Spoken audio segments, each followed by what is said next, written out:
chewy. Oh, the waffle's so chewy. Oh, this waffle's so chewy. Why'd you make it like that? And then the Ego Corporation laughs an evil guffaw, sprays cat mucus out of its Ghostbusters-esque backpack and jumps in front of a train. No one will ever know why. Now, if you want cereal, that's okay. You finally got sick of waffles on the day they went away forever. Because it turns out, in their pocket, Ego had a telemurder device where if you it's basically a voodoo doll, but science-y. And if that gets obliterated, so does the individual or concept linked with it. And now every breakfast joint in the nation out of waffles. Even the local ones. They didn't franchise. They didn't sell out. No. It's the owner and founder back there in the kitchen. And that's the way you want it.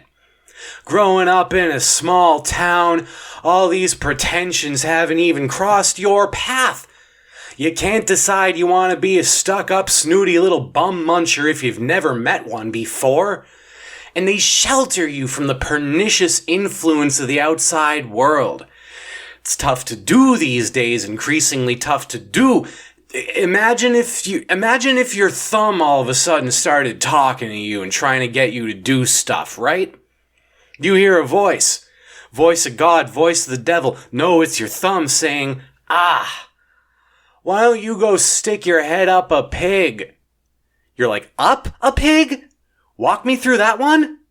And they explain to you what calipers are. You wind up neck deep inside a pig's anus thinking, perhaps not all of me has my best interests at heart.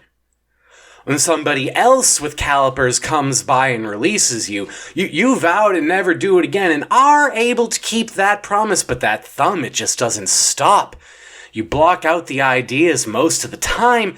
It starts trying reverse psychology. Wind up with one foot in quicksand and the other in a bog. You're like, how'd this happen?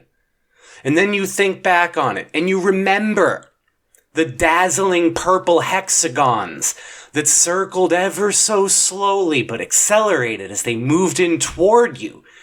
And your thumb said, keep doing this. Keep doing this forever. And you said, no, I'm going to go do anything else. And then the thumb goes, oh no, you've cracked the code. You've defied my manipulation. And then you escape from the hydrosphere that induced this reality upon you, see a bog right near some quicksand and say, all right, this is something else. I need to do the nearest something else. And you hop in each. And your thumb, you realize as you're sinking that your thumb has won again. You reach for the hydrosphere so you can at least experience something different as you are slurped to your death. But soon, Cousin Marina shows up with the ass calipers again and manages to wrench you out by your chin. She says, what has happened to you? You were so cautious, you were so logical, and now you're sinking in multiple sinking media at once. You're skull-fisting livestock. And don't think I don't know that's a hydrosphere over there. What happened to you? And you start crying. You're like, I don't know. And your thumb stays silent the whole time. You know better. You know better than to tell her it's your thumb. And when you tell her, I don't know, it is the truth. Because this isn't happening to other people. This is just a you problem. So you go to sleep.